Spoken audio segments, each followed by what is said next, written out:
కాదేమో రూల్ కాదేమో మనకెందుకని వెనక్కు తగ్గేవాడైతే వద్దు మనకు. అందులోనే ఎందుకంటున్నానంటే అవతల ధర్మయుద్ధం చేసేవాడు కాదు మన ప్రత్యర్థి. వాళ్ళకి తెలిసిన విద్య అడ్డంగా కొట్టడం, అది గమనిస్తూనే ఉన్నాం. అది ఈసీ కావచ్చు, ఇంకోటి కావచ్చు.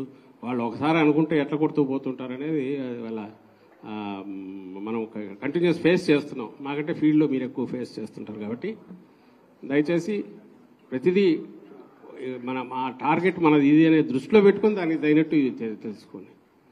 అవతల వాడు ఏదన్నా తను అనుకున్నట్టు అడ్డంగా చేయకుండా అడ్డం కొట్టడం నాకు కావాలి, ఏమేమి ఉన్నాయో రూల్ పొజిషన్ దాన్ని చూసుకోవడం. మనది ఒకటి వాడు చల్లనోటుగా ఇది చేసే పరిస్థితి రాకుండా అడ్డం పడాలి. ఏమేమి చేయొచ్చో దానికి మనకు కావాలి.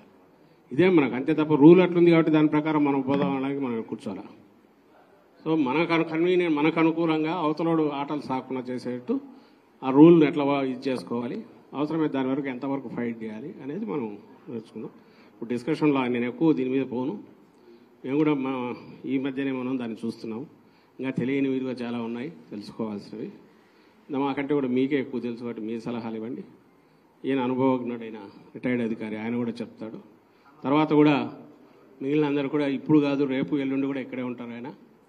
ఐ థింక్ అప్డేట్ టైమింగ్ ఏమైనా పెడతారేమో, ఒక టైం పెట్టి చూస్తారో ఇట్లా చూడండి. రోజు ఆ టైంలో ఎప్పుడు కాంటాక్ట్ చేసినా ఐ థింక్ రేపు ఎల్లుండి కూడా 11 to 1 అట్లా ఆన్లో పెట్టి ఉంటే ఎవరన్నా ఉంటే జాయిన్ గమ్మని ఓపెన్ ఇన్విటేషన్ ఇస్తే ఈయన ఇవ్వాలనుకున్నవన్నా ఇవ్వచ్చు, లేదా ఒక half an hour 1 hour time పెట్టి 11 to 12 అది పెట్టండి. ఎక్కువ కూడా అనవసరం, ఒక 1 hour పెట్టేస్తే ఎనీబడి కెన్ జాయిన్ అని చెప్పేస్తే ఈయన చెప్పేది చెప్తుంటారు, వాళ్ళు చెప్పేది నడుస్తుంటుంది. ఆ ప్రాసెస్లో తయారైన ఈరోజు ప్రభాకర్ తయారు చేసే అప్డేట్ ఆ నోట్స్ అది కూడా ఒకటి తయారు చేసి ఇమ్మీడియట్ పంపించేద్దాం. వీడియో కూడా ఏదైనా చేయించడానికి వీలైతే అది కూడా ప్లాన్ చేసి చేయండి, కలెక్ట్ చేస్తాం. సో ఇదంతా కలెక్టివ్గా మనందరం కలిసి ఒక మనకు ఏదైతే టార్గెట్ ఉందో దాన్ని రీచ్ అయ్యేట్టు కంఫర్టబుల్గా బ్రహ్మాండంగా వస్తున్న దాంట్లో డౌట్ లేదు. అయితే వాళ్ళ ఆటలు సాగనివ్వకుండా ఎట్లా చేయాలనేది మనం చేసేది మన టార్గెట్ అది.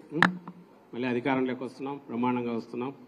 9న ప్రమాణ స్వీకారం ఉంటుంది, ఇందులో ఎలాంటి డౌట్ లేదు. అయితే దానికి ఏదో మనం వాళ్ళ ఆటలు సాగనించి వాళ్ళు పెట్టే జరిపే సైకలాజికల్ వాటన్నిటి మనం తట్టుకొని మనం ఏదో వెంబడి దిగకుండా ముందు ప్రియంటివ్ వాళ్ళను ఒక్క ఆట కూడా సాగనివ్వకుండా ఏం చేయాలనే ఉద్దేశంతో మోర్ అలర్ట్గా ఉంటున్నాం. అది దృష్టిలో పెట్టుకోండి చేసిన. Okay then, thank you.